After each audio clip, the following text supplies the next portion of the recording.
இனிய மாலை வணக்கம். அப்பப்போ இல்லமா எப்படி சுவாசமே சினிமா தான். சினிமாவே சுவாசிச்சுட்டு இருக்கிற இங்க இருக்கிற எல்லாரும் மாதிரியும் நானும் உங்களோட சேர்ந்து சினிமாவை சுவாசிச்சுட்டு இருக்கேன் எவ்ரி மினிட். முதல்ல இந்த சினிமாவை சுவாசிச்சு இன்னைக்கு ஒரு நல்ல படத்தை கொண்டு வந்திருக்கிற புகழ் அண்ட் ஈடனுக்கு எல்லா சார்பிலையும் ஒரு நம்ம வாழ்த்து சொல்லணும். முக்கியமா உங்களுக்கு எல்லாம் நான் வந்து அவரோட 1.5 years நான் டிராவல் பண்ணிட்டு இருக்கேன். நம்ப மாட்டீங்க, தருணம் அப்படின்ற ஒரு படத்தை நல்ல குவாலிட்டியான படம் கடந்த வருஷம் வந்து ரிலீஸ்ல கொண்டு போயிட்டு நான் இப்ப சொன்னேன், சார் இந்த பொங்கல் டைம்ல உங்களால ரிலீஸ் பண்ண முடியுமா, உங்களுக்கு ஸ்கிரீன்ஸ் கிடைக்குமா அப்படின்னு சொல்லும்போது ரொம்ப நம்பிக்கையோட அவர் ரிலீஸ் பண்ணி கடைசியில ரொம்ப பெருசா மாட்டினாரு. அவருக்கு வந்து நம்பர் ஆஃப் ஸ்கிரீன்ஸ் கிடைக்கல, ஒரு குவாலிட்டியான படத்தை எடுத்தும் அவர் கிடைக்க வேண்டிய உண்மையான வெற்றி கிடைக்கல. ஆனா புகழ் அண்ட் ஈடன் அதுல சோர்ந்தே போல. இத்தனைக்கும் வந்து 30 ஸ்கிரீன் தான் கிடைச்சு திருப்பி ரீரிலீஸ் அவங்க ட்ரை பண்ணி அதுலயும் அவங்களுக்கு வெற்றி கிடைக்காம அதனால பல பிரச்சனைகள் பைனான்சியல் சிக்கல் வந்த போதும் மனசு தளராம இன்னைக்கு நீ ஃபார் எவர் அப்படின்னு ஒரு படத்தை அவங்க கொண்டு வந்திருக்காங்கன்னா சினிமா மீது இருக்கிற மிகப்பெரிய காதல் தான் அதுக்கு காரணம்.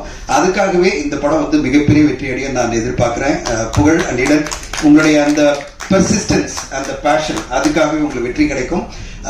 பக்காவா இந்த படத்தை வந்து லாஸ்ட் 6 months எனக்கு இந்த படத்தை பத்தி நான் கேட்டே இருக்கேன், சார் எப்ப சார் காமிக்க போறீங்கன்னு. ஏன்னா எனக்கு நிறைய பேர் காதுல தகவல் வந்துட்டே இருக்கு, படம் நல்லா வந்திருக்கு அப்படின்னு என்கிட்ட சொல்லிட்டே இருக்கும்போது நான் அவர் ஃபாரின்லயே இருப்பாரு, நான் வந்து எப்படியாவது இமெயில் தான் அனுப்பணும். இமெயில் வாட்ஸ்அப் எல்லாம் பார்க்க மாட்டாரு அவரு, ஏன்னா ஃபாரின்ல அரேபியன் கண்ட்ரியில இருக்காரு. மெயில் அனுப்பிச்சா பதில் வரும். அப்ப சொன்னாரு நான் படம் ரெடியான காமிக்கிறேன் அப்படின்னு சொன்னாரு. நீங்க நம்ப மாட்டீங்க, இன்னைக்கு இந்த படத்தை அவர் வந்து ஒரு 3 months முன்னாடி உருவாக்கி படத்தை காமிச்சு நெட்ஃபிளிக்ஸ் இந்த படத்தை வாங்கியிருக்காங்க. ஒரு சிறிய பட்ஜெட்ல புதிய ஆர்டிஸ்ட் வச்சு எடுத்த படம் நெட்ஃபிளிக்ஸ் பார்த்துட்டு ஒரு நல்ல குவாலிட்டியான கண்டென்ட் கொடுத்துருக்கீங்க அப்படின்னு அவங்க வாங்கியிருக்காங்கன்னா அப்போ நல்ல தரமான கண்டென்ட் நம்ம கொடுத்தா கண்டிப்பா ஓடிடி பிளாட்ஃபார்ம்லாம் வாங்குறாங்கிறதுக்கு இந்த படம் ஒரு உதாரணம். இதுக்கு கான்டாக்டோ இல்ல இன்ஃபுளுன்ஸோ எதுவுமே காரணம் இல்லை. உண்மையான உழைப்பு இந்த டீம் கொடுத்த உண்மையான உழைப்பு, சிறப்பான ஒரு படைப்பு, அதுக்கு கிடைச்ச ஒரு வெற்றியா நான் பார்க்கிறேன். அந்த வெற்றி இன்னைக்கு வந்து நெட்ஃபிளிக்ஸ் ஒரு நல்ல தொகை கொடுத்து வாங்கியிருக்காங்க. ஒரு பெரிய நிறுவனம் உடனே வந்து நாங்க இந்த படத்தை ரிலீஸ் பண்ணி கொடுக்குறோம் சொல்லிட்டு இன்னைக்கு ஒரு நல்ல ரிலீஸ் 27 வந்துருங்க, அதாவது ஒரு வாரம் முன்னாடி வந்து திடீர்னு டிசைட் பண்ணி படம் ஃபாஸ்டா போறேன். நான் நேற்று சொன்னது இப்ப உடனே ரிலீஸ் ஆயிருங்க, இது ஈவெண்ட் கூட எதுவும் பண்ணல அப்படின்னு. இல்ல சார் நெட்ஃபிளிக்ஸ் வாங்கிட்டாங்க, டிஸ்ட்ரிபியூஷன் செட் ஆயிடுச்சு, உடனே ரிலீஸ் பண்ண சொல்றாங்க அப்படின்னாரு. ரொம்ப சந்தோஷமா இருந்தது. I felt very happy. எனக்கு என்னன்னா ஒரு தயாரிப்பாளர் ஒரு பெரிய படம் அவருக்கு ஒரு பிரச்சனை கொடுக்கும்போது அடுத்து ஒரு படம் நிம்மதி கொடுக்குற மாதிரி வெற்றி கொடுக்கும்போது நம்மளுக்கு சந்தோஷமா இருக்கு. இந்த தயாரிப்பாளர் அடுத்த கட்ட ஜெயிச்சிருவாருன்னு இந்த நேரத்துல ஒரு விஷயத்துல பதிவு பண்ணிக்கிறேன். இந்த இயக்குனர் அவருக்கு நான் வந்து கண்டிப்பா அசோக் வாழ்த்துக்கள். உங்களுக்கு மிகப்பெரிய வெற்றி. எடுத்த உடனே இத்தனை பேர் பார்த்துட்டு வாழ்த்து சொல்றாங்கன்னா நீங்க கண்டிப்பா பெரிய லெவலில் ஜெயிப்பீங்க. உங்களுக்கான வெற்றிகள் காத்திருக்கு. அண்ட் எனக்கு சுதர்ஷனை பார்க்கும்போது ஒரு நல்ல ஹீரோ தமிழ் சினிமா கிடைச்சிருக்காரு நம்புறேன். சுதர்ஷன் கண்டிப்பா உங்களுடைய வருகை ஒரு பெரிய சக்சஸ் அமையும், உங்களுக்கு நல்ல வெற்றிகள் வரணும் கண்டிப்பா. அர்ச்சனாவும் ரொம்ப நல்லா இருக்காங்க பாக்குறதுக்கு, ரொம்ப நல்ல பேரா இந்த படத்துல ரொம்ப அழகா 2 பேரும் நடிச்சிருக்கீங்கம்மா. அண்ட் சூப்பரா இவங்க 2 பேர் பெயர். அண்ட் அதோட எல்லாரோட இளமையா இருக்கிற நம்முடைய வைஜி மகேந்திர சார் ரொம்ப அற்புதமான கேரக்டர் பண்ணிட்டு இருக்காரு. எல்லா படங்களையும் அவர் தான் இளமை. பார்க்கும் போதே நினைப்பேன் இந்த அளவு இளமை நம்ம இத்தனை வயசுல அவர் வயசுல இருக்க முடியுமா, நம்ம எவ்வளவு முடியெல்லாம் போய் உட்கார்ந்துருப்போம் அப்படின்னு நினைச்சிட்டு இருப்பேன். ஆனா அவ்வளவு இளமையா யூத்ஃபுல்லா வைஜி மகேந்திர சார் அவருடைய கான்ட்ரிபியூஷனை இந்த படத்துக்கு கொடுத்திருக்காரு. மியூசிக் எனக்கு ரொம்ப பிடிச்சிருந்தது. புது டீம் கம்ப்ளீட்டா இந்த புது டீம்ல அஸ்வத் பிரமாதம் செம மியூசிக், நல்ல அதாவது ஒரு ஜோரான மியூசிக் கொடுத்துருக்கீங்க. படத்துக்குள்ள எலிவேட் பண்ணிட்டே இருக்கீங்க அஸ்வத். கண்டிப்பா நீங்க பெருசா ஜெயிச்சிருவீங்க. என்னுடைய ஆஸ்தானம் வந்து டான்ஸ் கொரியோகிராஃபர் மேடம் விஜய் இருக்காங்க. விஜய் என் படத்துல எப்படியாவது நான் உடனே வாங்குமா அப்படின்னு சொன்னேன்னா நம்ப மாட்டீங்க. சினிமா எப்படி இயங்கும்னா நட்புக்காகவும் அன்புக்காகவும் இயங்குற ஒரு துறை தான் சினிமா. நான் திடீர்னு அவருக்கு ஒரு சிக்கல் வந்தது, நான் ஃபோன் பண்ணி சொல்றேன், அம்மா நாளைக்கு சாங் எடுத்தே ஆகணும், திடீர்னு கொரியோகிராஃபர் வந்து உடம்பு சரியில்லைன்றாங்க, எல்லாமே செட் பண்ணியாச்சுன்னு சொன்னோடனே உடனே ஓடி வந்து அன்னைக்கே உட்கார்ந்து ரிஹர்சல் பண்ணி டீமை கூப்பிட்டு எல்லாம் பண்ணி மறுநாள் ஷூட் பண்ண ஆரம்பிச்சாங்க. அப்படிப்பட்ட ஒரு டான்ஸ் கொரியோகிராஃபர் தான் விஜய் மேடம். அவங்க அவ்வளவு சூப்பரா பண்ணி கொடுத்தாங்க. அந்த சாங்கை பார்த்தோன்னே எனக்கு ரொம்ப சந்தோஷமா இருந்தது. நம்முடைய ஆஸ்தான கொரியோகிராஃபரா அவங்க வந்து ரொம்ப சூப்பரா பண்றாங்கன்னு இந்த படத்துல அவங்களுடைய கொரியோகிராஃபி கண்டிப்பா பேசப்படும் எதிர்பார்க்கிறேன். விஜய் சூப்பர், கலக்குங்க, இதே மாதிரி கலக்கிட்டே இருங்க.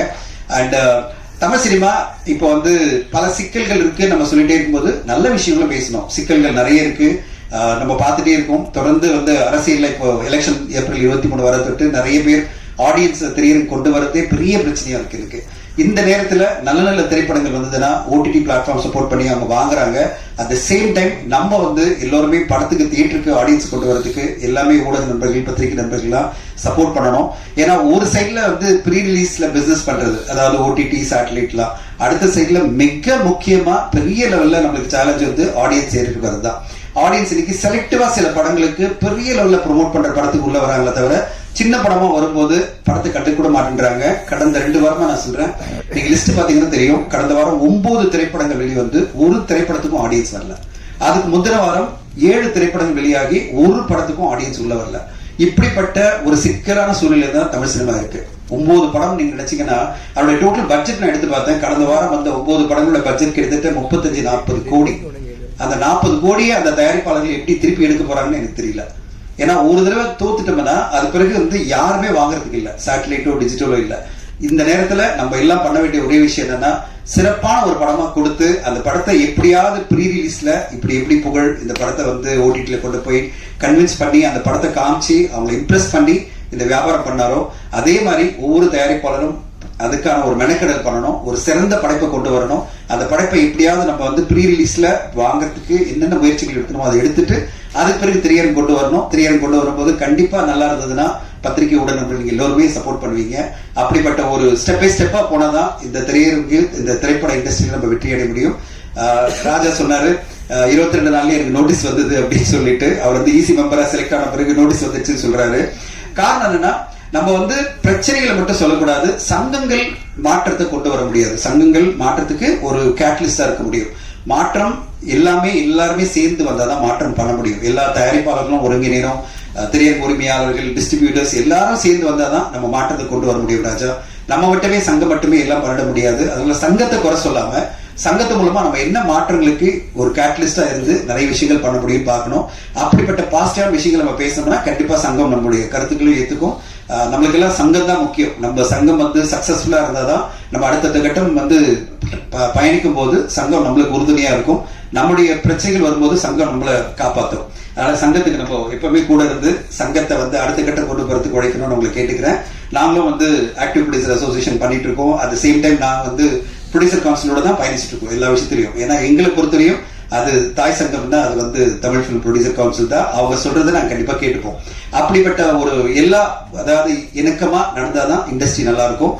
இந்த நேரத்துல எல்லா பத்திரிகை ஊடக நம்பருக்கும் ஒரு கோரிக்கை என்னன்னா, இது மாதிரி ஒரு சிறிய பட்ஜெட்ல புதுமுகங்கள் அறிமுகமாகிற ஒரு படம் வரும்போது இன்னும் நீங்க பெரிய லெவலில் தூக்கணும். ஏன்னா அவங்களுக்கு சப்போர்ட்டா பெரிய பெரிய ஆர்டிஸ்டோ இல்ல பெரிய பெரிய டெக்னீஷியனோ இந்த படத்தை ப்ரொமோட் பண்ண மாட்டாங்க. அந்த இடத்துல நீங்க இருந்து இந்த படத்தை அடுத்த கட்டம் கொண்டு போன உங்களுக்கு கேட்டுக்கிறேன். ஏன்னா எல்லா படத்துக்குமே ஒரு பெரிய பெரிய சப்போர்ட் கிடைக்காது. பெரிய ஆர்டிஸ்ட் பெரிய டைரக்டர்லாம் ப்ரொமோட் பண்ண மாட்டாங்க. சில படங்களுக்கு மட்டும்தான் அந்த மாதிரி ஒரு ஆப்பர்ச்சுனிட்டி கிடைக்கும். அது எடுக்கிற ப்ரொடியூசரா இருக்கலாம், இல்ல நடிக்கலாம் இருக்கலாம். ஆனா எல்லா படத்துக்கும் அது கிடைக்காது. ஆனா நீங்க அந்த பொறுப்பை எடுத்துக்கிட்டு இந்த படத்துக்கு பெரிய லெவலில் சப்போர்ட் பண்ணணும்னு நான் எதிர்பார்க்கிறேன். என்னால் முடிஞ்ச சப்போர்ட் நான் கொடுக்குற மாதிரி நீங்களும் அந்த மாதிரி சப்போர்ட் கொடுக்கணும்னு உங்களை எல்லாம் தாழ்மையோட கேட்டுக்கிறேன். வாய்ப்புக்கு நன்றி. Thank you so much.